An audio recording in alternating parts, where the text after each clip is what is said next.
Right ఇక ఏపీలో బీజేపీతో టీడీపీ జనసేన పొత్తులపై ఇంకా క్లారిటీ అయితే రావడం లేదు. ఈ పరిస్థితుల్లో రేపు లేదా ఎల్లుండి ఏపీ బీజేపీ కీలక సమావేశం నిర్వహించబోతోంది. మరింత సమాచారం ప్రతినిధి శివ లైవ్ లో అందిస్తారు. రైట్ శివ, చెప్పండి, రేపు లేదా ఎల్లుండి ఏపీ బీజేపీ అయితే ఒక కీలక సమావేశం నిర్వహిస్తోంది. ఈ సమావేశానికి సంబంధించి ఎవరెవరు హాజరయ్యే అవకాశాలున్నాయి? దీనికి సంబంధించిన వివరాలేంటి? మొత్తం మీద చూసుకుంటే ఆంధ్రప్రదేశ్లో రానున్న ఎన్నికల్లో అనుసరించాల్సిన వ్యూహం, అలాగే పొత్తులు, అలాగే గెలుపొందే స్థానాలు, అభ్యర్థుల ఎంపిక తదితర అంశాల నేపథ్యంలో రేపు ఎల్లుండి 2 రోజుల పాటు కూడా ఆంధ్రప్రదేశ్లో బీజేపీ ముఖ్య నాయకుల సమావేశం జరగబోతా ఉంది. 2 నెలల క్రితం ఈ సమావేశం జరిగింది. మళ్ళీ తాజాగా రేపు ఎల్లుండి 2 రోజుల పాటు ఈ సమావేశం జరగబోతా ఉంది. దీనికి శివప్రకాష్ జీ, కేంద్రానికి సంబంధించి సంఘటన కార్యదర్శి శివప్రకాష్ జీ రాబోతా ఉన్నారు. ఆయన ముఖ్య అతిథిగా వస్తున్న ఈ సమావేశానికి సంబంధించి ఆంధ్రప్రదేశ్లో భారతీయ జనతా పార్టీ బలమేంటి, బలహీనతలేంటి, ఎన్ని సీట్లలో ఆంధ్రప్రదేశ్లో బీజేపీ పోటీ చేయాలి, పోటీ చేస్తే ఎన్ని స్థానాల్లో గెలుపొందే అవకాశం కనిపిస్తూ ఉంది. ప్రస్తుతం పవన్ కళ్యాణ్కి సంబంధించి ఎన్డీఏలో కూటమిలో ఉన్నా కానీ ఆయన తెలుగుదేశం పార్టీలో సీట్ల సర్దుబాటుకు సంబంధించి కూడా నిర్ణయం తీసుకున్నారు. సో ఈ నేపథ్యంలో భారతీయ జనతా పార్టీ ఏ రకంగా ముందుకు వెళ్ళాలి అనే దానికి సంబంధించి దిశానిర్దేశం చేయబోతున్నారు. 2 అంశానికి సంబంధించి తెలుగుదేశం పార్టీ జనసేన కూటమిలోకి వెళ్ళాలని చెప్పి భారతీయ జనతా పార్టీ ఆంధ్రప్రదేశ్ శాఖ నెల రోజుల క్రితం జరిగిన ముఖ్య నాయకుల సమావేశంలో ఏకగ్రీవంగా తీర్మానం చేసి కేంద్ర నాయకత్వానికి పంపడం జరిగింది. ఆ పంపిన తర్వాత చంద్రబాబు ఢిల్లీ వెళ్ళి అమిత్ షాతో భేటీ అవడం, ఆ తర్వాత జగన్మోహన్ రెడ్డి ఢిల్లీ వెళ్ళి భేటీ అవడం జరిగింది.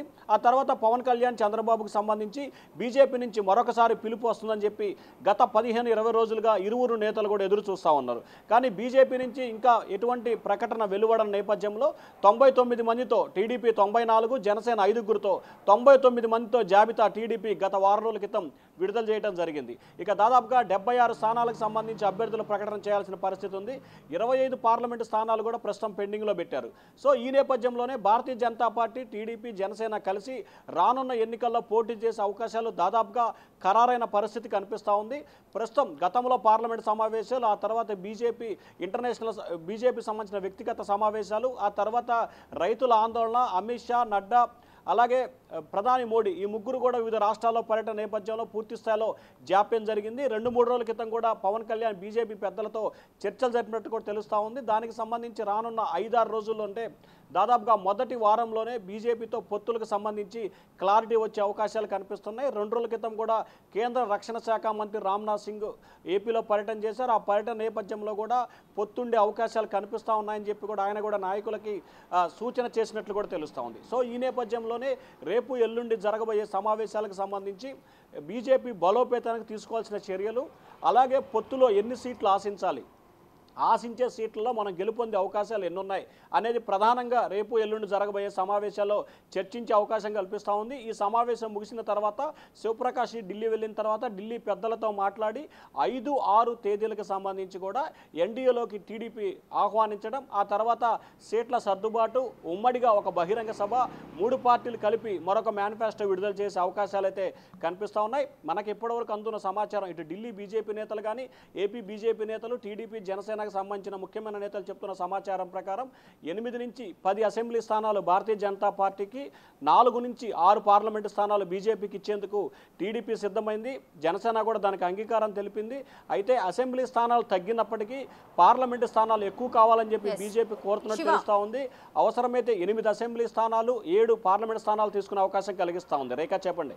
శివ, అయితే ఈ పొత్తులో భాగంగా ఒకవేళ బీజేపీ కూడా కలిసి వస్తుందని భావించవచ్చా? ఎందుకంటే కైకలూరు నియోజకవర్గానికి సంబంధించి ఆ సీటు కూడా బీజేపీ ఆశిస్తోంది. పొత్తులో భాగంగా ఆ సీటు కైకలూరుకి సంబంధించి బీజేపీకి వెళ్తోందన్న సమాచారం కూడా అందుతోంది.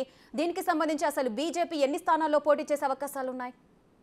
ప్రధానంగా చూసుకుంటే 2014 ఎన్నికల్ని మనం ఒకసారి ప్రామాణికంగా తీసుకుంటే ఆ రోజు భారతీయ జనతా పార్టీ, జనసేన, టీడీపీ కలిసి 13 అసెంబ్లీ స్థానాలకి బీజేపీ, 3 లోక్సభ స్థానాలకి పోటీ చేసింది.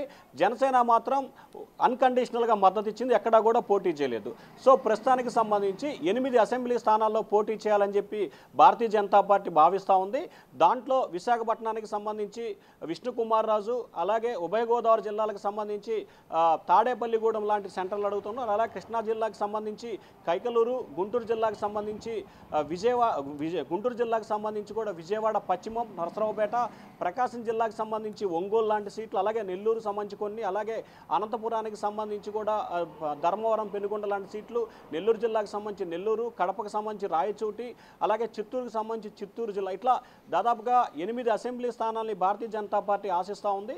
6 లోక్సభ స్థానాలు కూడా కావాలని చెప్తున్నారు. 6 లోక్సభ స్థానాలకు సంబంధించి విశాఖపట్నం, నరసాపురం, కాకినాడ కానీ, ఏలూరు కానీ, అలాగే విజయవాడ కానీ, నరసరావుపేట కానీ, రాయచూటి, అలాగే హిందూపురం, ఈ పార్లమెంటు స్థానాల్ని భారతీయ జనతా పార్టీ కోరుతూ ఉంది. దాదాపుగా ఈ స్థానాలు ఇచ్చేందుకు టీడీపీ కూడా సిద్ధమవుతుంది. అయితే పార్లమెంటు స్థానాలకు సంబంధించి విజయవాడ, నరసరావుపేట తప్ప మిగిలిన స్థానాలు ఇచ్చేందుకు టీడీపీ సానుకూలంగా కూడా ఉన్నట్టు తెలుస్తూ ఉంది. అయితే సుజనా చౌదరి విజయవాడ నుంచి పోటీ చేయాలని చెప్పి కూడా ఆయన ఊవిలుడుతున్నారు. సో గతంలో సుజనా చౌదరి టీడీపీ నుంచి బీజేపీలోకి వెళ్ళారు కాబట్టి ఆయన విషయంలో చంద్రబాబు, లోకేష్ సానుకూలంగా స్పందిస్తే విజయవాడ పార్లమెంటు సీటు కూడా బీజేపీకి ఇచ్చే అవకాశాలు కనిపిస్తూ ఉన్నాయి. అయితే ఒక పార్లమెంటు పరిధిలో అసెంబ్లీ కానీ, లోక్సభ కానీ ఏదైనా ఒకటి దానికి సంబంధించి మాత్రమే భారతీయ జనతా పార్టీ పోటీ చేసే అవకాశాలు కలుగుతున్నాయి. సో ఈ నేపథ్యంలో ఒకవేళ విజయవాడ పార్లమెంట్ ఇస్తే కనుక విజయవాడకు సంబంధించి వెస్ట్ సీట్ ఇచ్చే అవకాశం లేదు. అలాగే ఏలూరు పార్లమెంట్ ఆశిస్తే అక్కడ కైకలూరు ఇచ్చే అవకాశం ఉండదు. సో ఈ నేపథ్యంలోనే ఒక్కొక్క పార్లమెంట్లో ఒక్కొక్క సీటుకు సంబంధించి ఆశాభావాన్ని వ్యక్తం చేస్తున్నారు. సో ఓవరాల్గా 8 అసెంబ్లీ, 6 పార్లమెంటుకు సంబంధించి మొత్తం 14 మందితో కూడుకున్న జాబితాను ఇప్పటికే బీజేపీ నాయకత్వం కేంద్ర నాయకత్వానికి పంపినట్లు కూడా తెలుస్తూ ఉంది. అయితే దీనికి సంబంధించి కొన్ని మార్పులు, చేర్పులు, ఐవీఆర్ఎస్ సర్వేలు కూడా బీజేపీ చేసుకుంటున్నట్టు తెలుస్తూ ఉంది.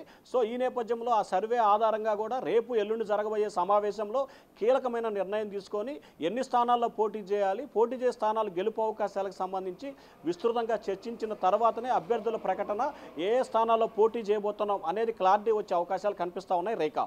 Right, thank you Shubha, thanks for the live details.